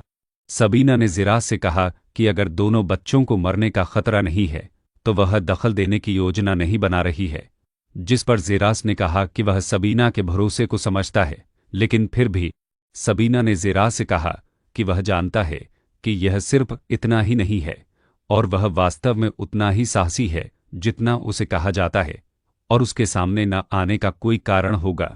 सबीना ने जेरास की बात मान ली, और फिर वह दोनों लड़कों की ओर मुड़े। जेरास ने लियो से कहा कि घबराना स्वाभाविक है, और इसे अपने पिछले 3 सालों की मेहनत साबित करने का मौका समझें। लियो ने प्रतिक्रिया दी। ब्लू वुल्व्स का सदस्य और कारून ने पूछा, क्या तुम्हें हमेशा पीछे से किसी के धक्के की जरूरत होती है भाई? कारून ने कहा, चलो देखते हैं हमारी जगह कहाँ है। और लियो ने मन ही मन सोचा कि वह जानता था कि यह समय आएगा जब उसे खुद को साबित करना होगा। तभी घोषणा हुई कि च्योंगहे कैसल से बेलस बैरनी के लिए जा रही मैजिक ट्रेन अब रवाना हो रही है। ट्रेन के चलने की आवाज़ सुनाई दी, और किसी ने सोचा कि उसे कभी नहीं लगा था कि यह समय इतनी जल्दी आएगा।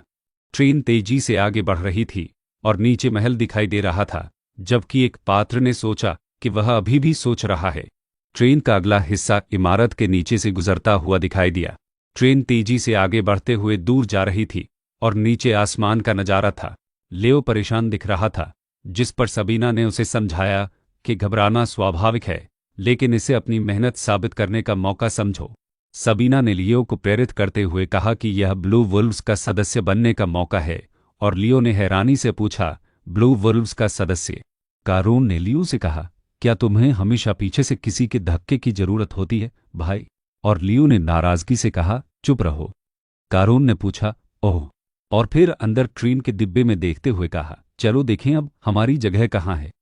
लियो ने मन ही मन सोचा, मैंने जाना था, और फिर उदास चेहरे के साथ सोचा कि वह समय आ गया था जब उसे खुद को साबित करना था। च्योंगहे कैसल से बेलस बैरनी के लिए मैजिक ट्रेन रवाना हो रही थी। ट्रेन के पहियों की तेज आवाज के बीच किसी ने सोचा, अभी भी ट्रेन तेजी से जंगल के बीच से गुजर रही थी, और सामने महल की ओर जा रही थी। ट्रेन के इंजन की चमक के साथ नीचे आसमान का एक विस्तृत दृश्य दिखाई दिया। मैजिक ट्रेन महल के सुरंग से बाहर निकलकर खेतों और पेड़ों के बीच से तेजी से आगे बढ़ रही थी। ट्रेन की गति के बीच किसी ने सोचा, मुझे कभी नहीं लगा था कि यह इतनी जल्दी आएगा। ट्रेन बर्फीले पहाड़ों के बीच से गुजर रही थी, और तभी किसी ने सोचा कि यह मिशन गोपनीय है। व्हाइट एम्प्रेस ने बताया कि उसका च्योंगहा-सेउंग में होना गुप्त है, और अगर उसकी मौजूदगी सबके सामने आ गई तो डाकू भाग जाएंगे। यह सुनकर एक आदमी बोला कि व्हाइट एम्प्रेस ऐसा नहीं चाहेगी, लेकिन फिर दूसरा आदमी चिंतित हुआ कि क्या सच में इन 2 बच्चों पर यह काम छोड़ना ठीक है।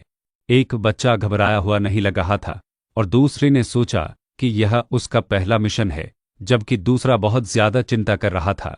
एक लड़के ने सोचा कि दूसरा बच्चा शांत है, और फिर उसने फुसफुसाया कि वह उस लड़के का रोन के साथ इतना अच्छा कैसे मिल सकता है। वह लड़का सोच में पड़ गया, और उसका चेहरा गंभीर हो गया। किसी ने गुस्से में सोचा कि लियो को सोचना भी नहीं आता है, और फिर किसी ने पूछा कि वह कारून के साथ इतना घुलमिल कैसे सकता है। एक महिला गुस्से में खड़ी हुई और पूछा कि क्या लियो 3 साल पहले हुई घटना को भूल गया है, और याद दिलाया कि कारून उसका दोस्त नहीं बल्कि उसका प्रतिद्वंद्वी है।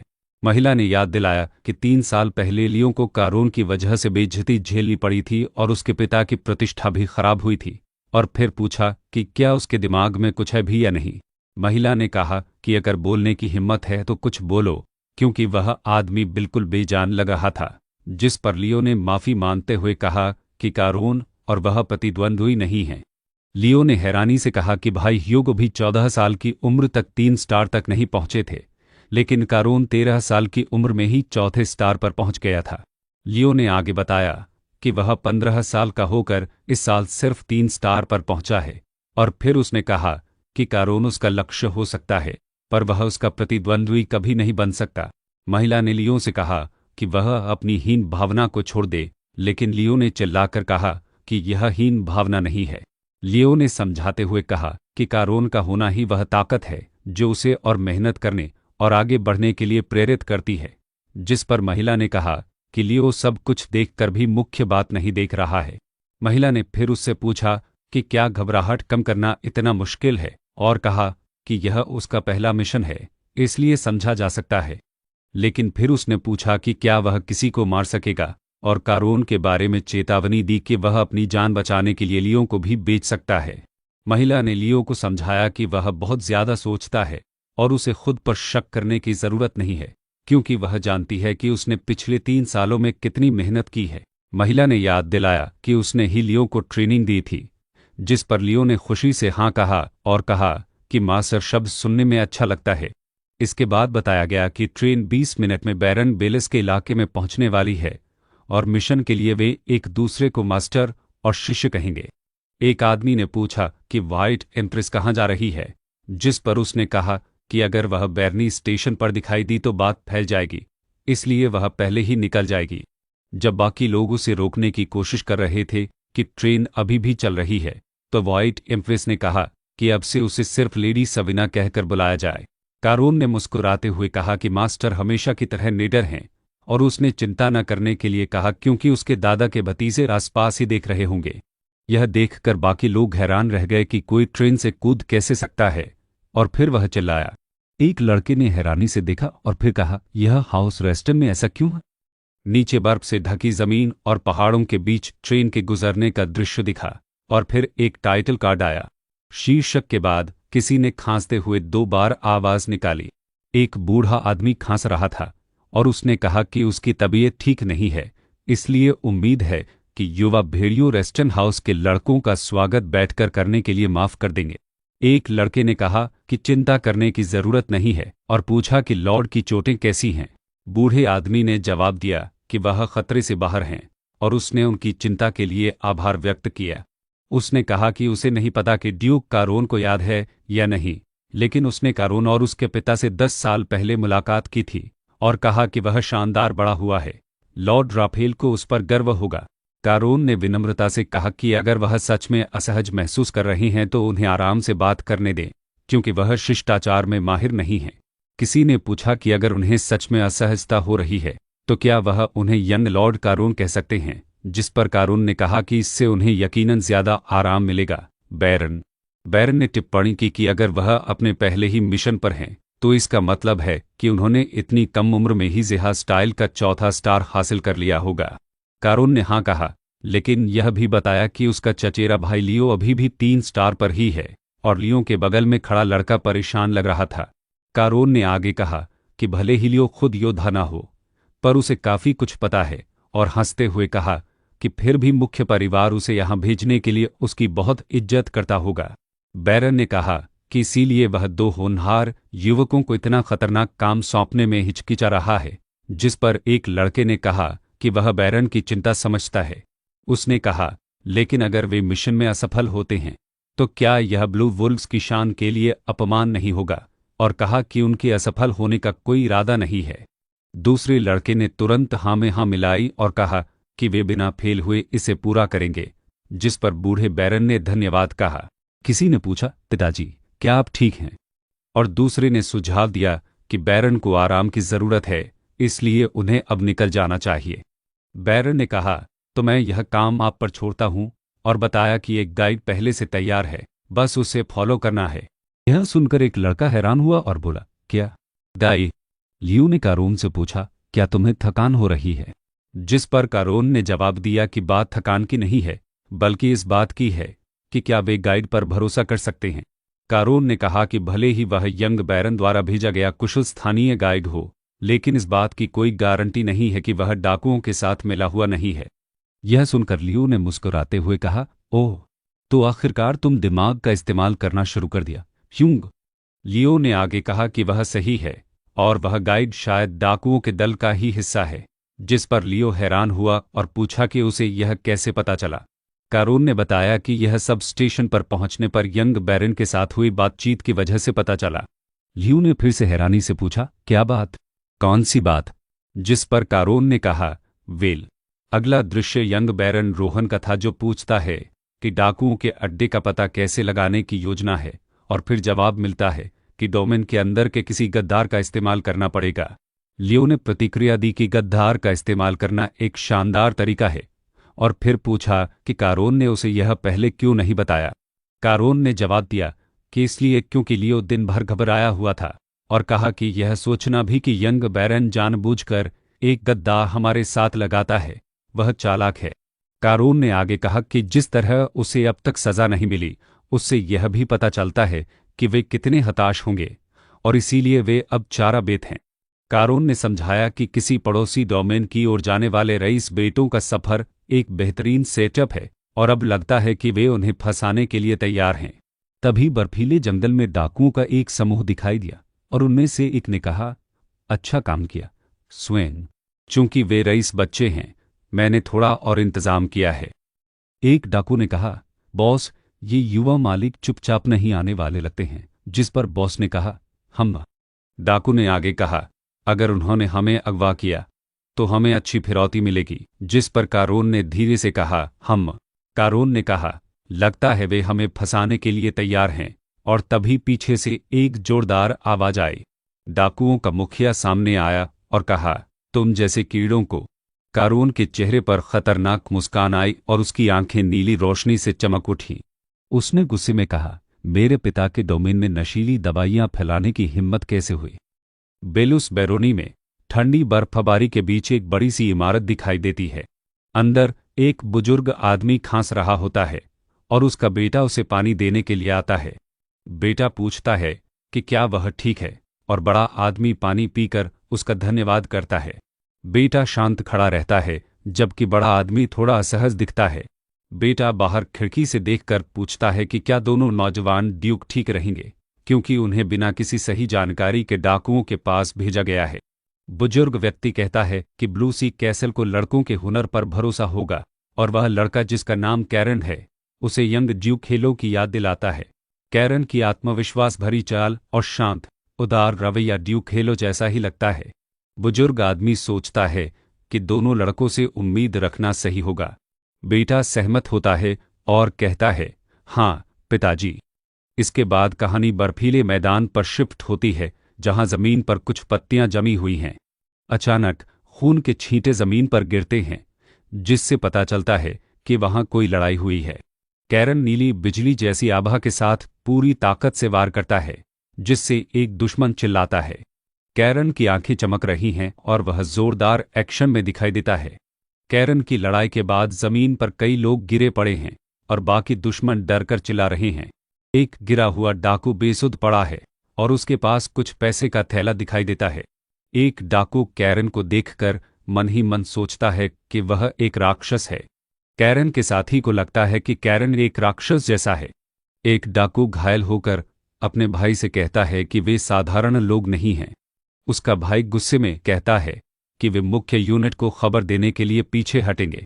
एक बड़ा डाकू चिल्लाता है कि वह किसी बच्चे के हाथों हार नहीं मानेगा और हमला करने के लिए दौड़ता है। कैरन शांत खड़ा रहता है और कहता है कि वह दिखाएगा कि वह किस चीज से बना है। वह डाकू लाल रंग की भयानक ऊर्जा से घिर जाता है और चिल्लाता है। कैरन उस लाल ऊर्जा से घिरे हुए डाकू के सामने खड़ा है। अगले ही पल कैरन नीली ऊर्जा के साथ वार करता है। कैरन सोचता है कि वह लड़का बहुत ज्यादा खतरनाक है और उसके वार की तेजी हैरान करने वाली है। वार का असर बहुत तेज होता है और लाल ऊर्जा फैल जाती है। कैरन सोचता है कि दुश्मन की चीख बहुत ज्यादा शोरगुल वाली थी। दोनों के हमलों का टकराव होता है, जिससे एक तीव्र प्रकाश पैदा होता है और दुश्मन घबरा जाता है। लड़ाई खत्म होने के बाद एक डाकू कराहता है और कैरन और उसके साथी को देखता है जो हथियार पकड़े खड़े हैं। एक साथी सोचता है कि उसने अनजाने में सिलपुट को खींच लिया था। एक डाकू झुका हुआ है और कैरन सोचता है कि उसके कपड़े गंदे हो गए हैं। कैरन चारों ओर मरे हुए डाकुओं को देखता है और थोड़ा परेशान दिखता है।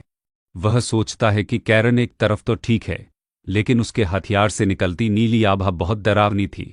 उसे लगता है कि कैरन के ब्लेड से आती हवा ऐसी थी जैसे कोई उसका गला काटने वाला हो। यह महसूस करते हुए बंदी बना डाकू तुरंत आत्मसमर्पण करने की बात कहता है।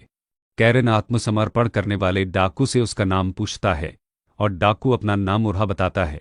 कैरन उरहा से रस्सी लाने को कहता है, जिस पर उरहा हाँ कहता है और उसे लाने के लिए तैयार हो जाता है। कैरन उरहा से कहता है कि रस्सी ले आओ, जबकि उसके साथी अचंभित होकर देखते हैं। कैरन के साथी हैरान हैं, जबकि उरहा भाग जाता है। उरहा को रस्सियों से बंधा हुआ दिखाया जाता है। कैरन का साथी पूछता है कि क्या उन्हें बंदी को इतना कसकर बांधना जरूरी था। साथ ही यह भी पूछता है कि क्या यह जरूरी है कि वह आदमी उनके हथियार ले जाए। कैरन समझाता है कि उन्हें चारा बनकर उनकी बेस ढूंढनी है, इसलिए उन्हें यकीन दिलाने वाला दिखना होगा। कैरन आगे बताता है कि अगर वे बिना हथियारों के घूमते तो यह अजीब लगता, और इस तरह वे पकड़े गए और ले जाए जा रहे हैं, यह सही लगेगा।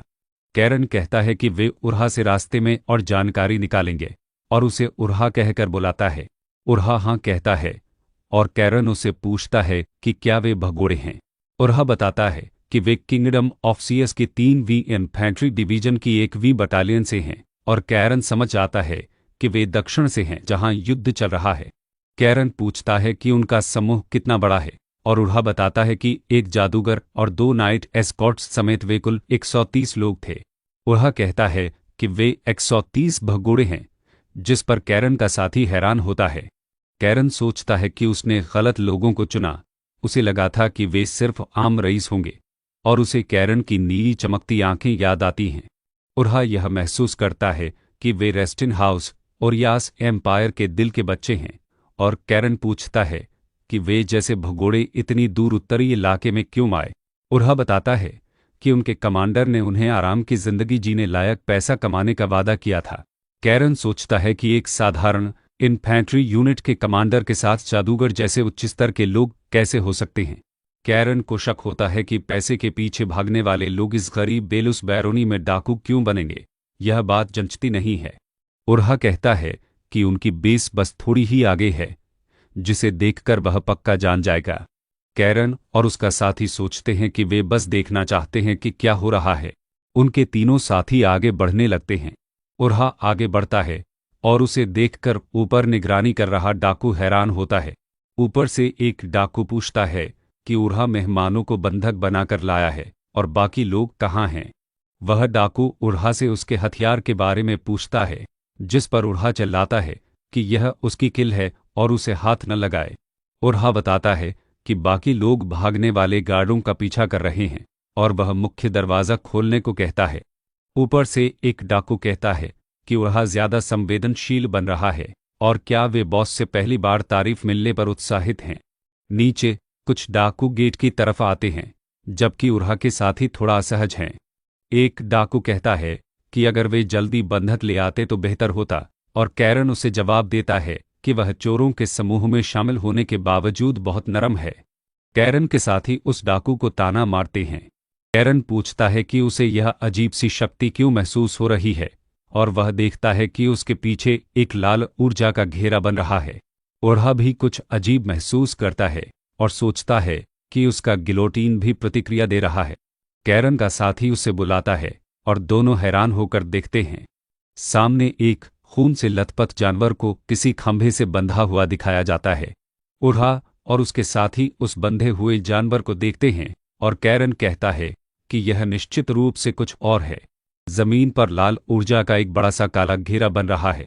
आखिर में पता चलता है कि यह काला जादू है। एक खतरनाक लाल रंग का घेरा जमीन पर बना हुआ था, जिसके बीच में कुछ अजीब सिंबल खुदे थे और उसके चारों तरफ काली लाल ऊर्जा घूम रही थी। इस माहौल में 3 लोग खड़े थे, जिनमें से एक ने अपने साथी से कहा कि तलवार से रस्सियां काट दी जाए। बाकी दो लोग हैरान होकर इधर उधर देख रहे थे। एक भाई ने दूसरे से अपनी तलवार सिलफिड निकालने को कहा, क्योंकि उन्हें जल्द ही उसकी जरूरत पड़ने वाली थी। दूसरे भाई ने बस उलझन में पूछा कि उसका क्या मतलब है। जैसे ही वह भाई तलवार निकालता है, नीचे जमीन पर एक कंकाल हाथ में तलवार लेकर खड़ा हो जाता है और एक जोरदार आवाज आती है। उस कंकाल को देखकर एक आदमी जोर से चीखता है, जबकि पास खड़ा छोटा लड़का चौंक जाता है। फिर जमीन पर बने घेरे के अंदर और भी कई कंकाल सैनिक प्रकट होते हैं, जिससे स्थिति और बिगड़ जाती है। एक आदमी घबराकर कहता है कि बंधक बनाकर रखना एक मौका है अगर दुश्मन हमला करे, जिससे दोनों नोबल बच्चों के सामने मुश्किल खड़ी हो जाती है।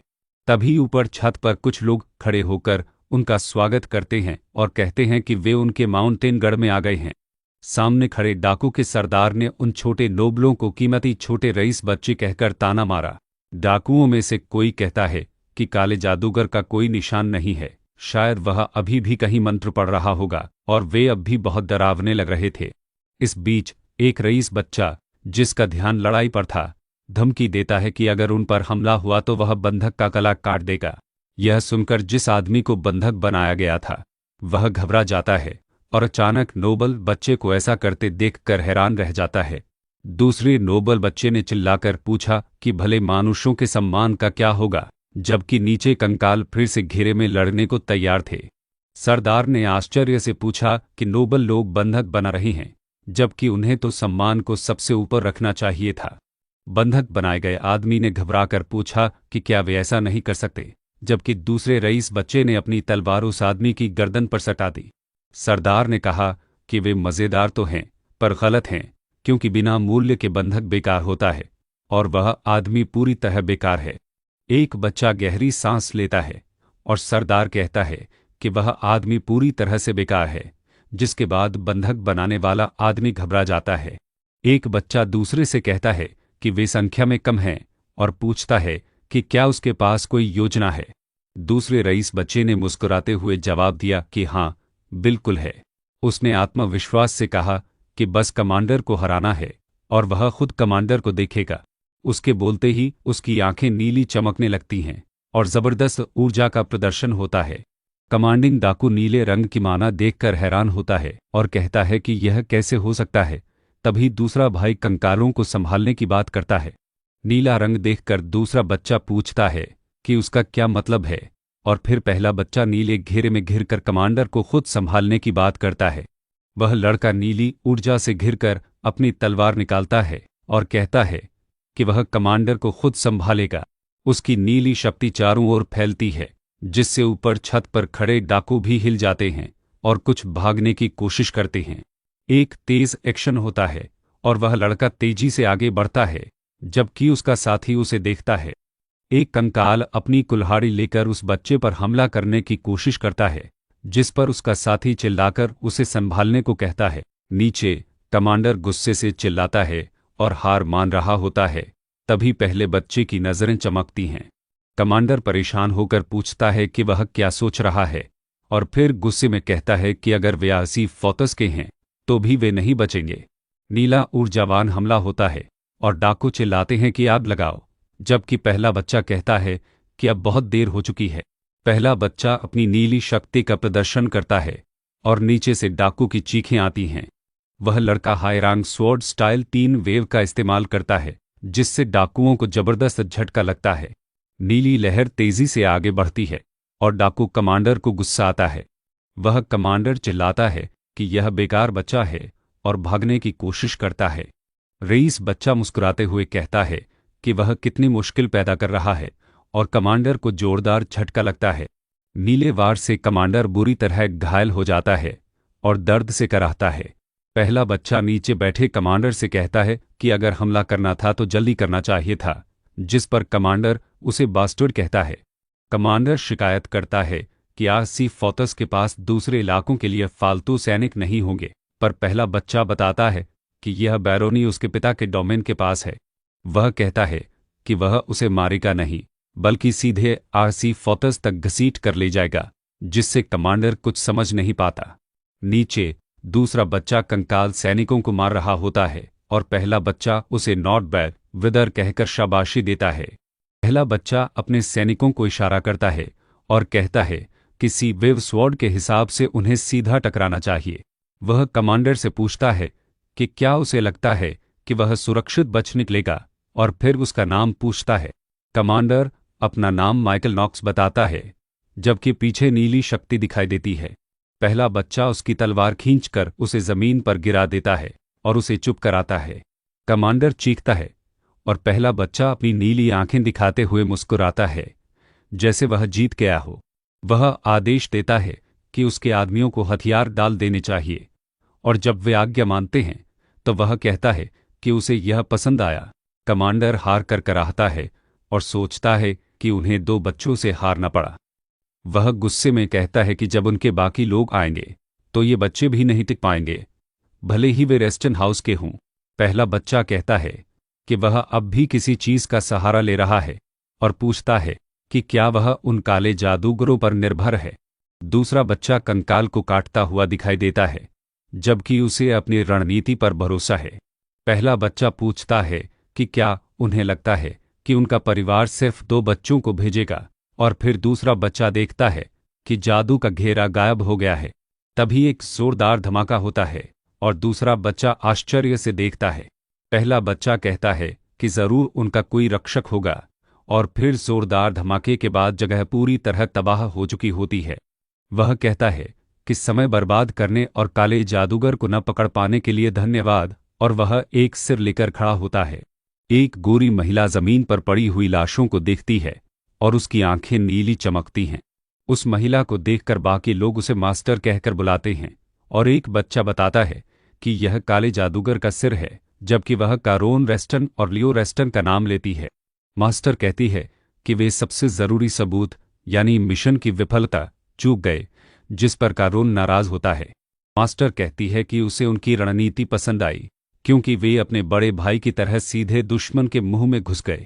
वह आगे कहती है कि इस बहादुरी के लिए वह उन्हें रेस्टन हाउस का होने के नाते क्रेडिट देगी, लेकिन बंधक बनाने की हरकत के लिए उसके पॉइंट्स कटेंगे। वह उसे पूछती है कि उसने बंधक क्यों बनाया, और नीचे गिरा हुआ कमांडर दर्द से कराहता है। कमांडर कहता है कि वह चाहता था कि वे उस जगह पर हमला करें जहां किसी को उम्मीद न हो, क्योंकि कोई नहीं सोचेगा कि नोबल बंधक बनाएंगे।